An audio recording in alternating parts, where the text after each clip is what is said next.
Want to buy rental properties without W-2s? You can. It's called a DSCR loan.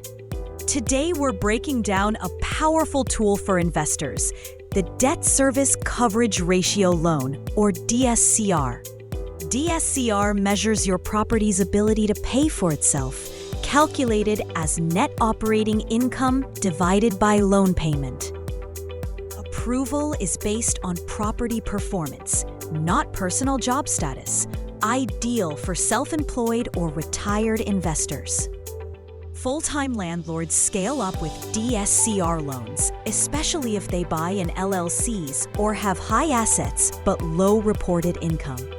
Lender requirements include a minimum DSCR ratio, credit score, and down payment expectations.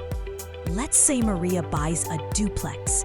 Each unit rents for $1,200. Her mortgage is $1,600.